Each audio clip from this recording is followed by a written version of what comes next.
Hello again. There was a time, and not too long ago either, when one might take children to the Tate Gallery in London during the school holidays to look at the pictures and maybe gain some appreciation of art. Perhaps one would introduce them to the Pre-Raphaelites or let them gaze at Constable's paintings. How old-fashioned and out of touch. Fancy going to an art gallery to look at the pictures. Huh. Times have changed now at the Tate because during half term next month there will be an autistic drag queen with attention deficit disorder to entertain the little ones instead. And no, I really am not making this up. Before saying any more, I should remind viewers that I'm not at all bothered by transvestites and drag queens, and I'm perfectly happy for them to indulge their taste whenever they wish. I don't mind them doing it at home. In fact, I don't mind seeing them on the street either, or on the tube in London, and I have in the past seen people like that. Why would I care? I draw the line, however, at having men wearing false breasts and dressing in a sexualized fantasy version of womanhood running activities for children. This is not a transsexual who's wearing women's clothes because he believes himself to be a woman. It is a man who gets a kick out of wearing women's clothes in public. He has a fetish for this behaviour. To use an old expression, it turns him on. He's an exhibitionist. That, I'm afraid, is in the nature of cross-dressing when undertaken by male transvestites, which this man agrees that he is. As I said, it's all fine with me if he wishes to carry on in that way among adults. Some people might take grave exception, perhaps, but that's a risk which people of that kind run. I don't care personally, but of course not everybody is as broad-minded as I am. In the description to this video, I give a link to the programme which will be taking place at the Tate Gallery on Saturday, February the 11th. It reads as follows.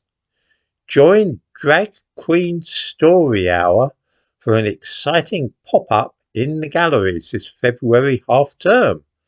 Hear fabulous stories in an exciting storytime show from Aida, the first drag artist in Europe to read stories to children in a nursery. Aida HD is an ADHD neurodivergent queer hero of literature, theatre and children's entertainment. The first drag artist in Europe to read stories to children in a nursery. Is that supposed to be a recommendation, I wonder? Do please look for a moment at the thumbnail to this video. It shows the person in question with a little girl pressing her face perilously close to his genitals. In what conceivable universe would anybody allow a little girl to do such a thing to a man while he is indulging his fetish for women's clothing? Seriously, why would you do this? I mentioned earlier that this fellow is autistic, but I didn't throw that piece of information in gratuitously. One difficulty common to almost everybody on the spectrum is an inability fully to understand social behaviour. This is one of the distinguishing features of autism. In a nutshell, the overwhelming majority of autistic people have a problem working out things like the boundaries of personal contact, appropriate levels of eye contact, and so on. Can anybody see the relevance of this to what we see in that picture? I love children, but would I let somebody else's little girl press her face against my stomach or crotch in that way? I will leave viewers to guess the answer to that. Let me say once more that I have no objection to men who wish to dress like this, and if I passed this man in the street, I wouldn't bat an eyelid. Maybe he looks a bit weird, but then I look a bit weird myself. The idea, though, of inviting little boys and girls to start interacting physically with an exhibitionist with a fetish for women's clothes and rubbing their faces on his body makes me very uneasy indeed.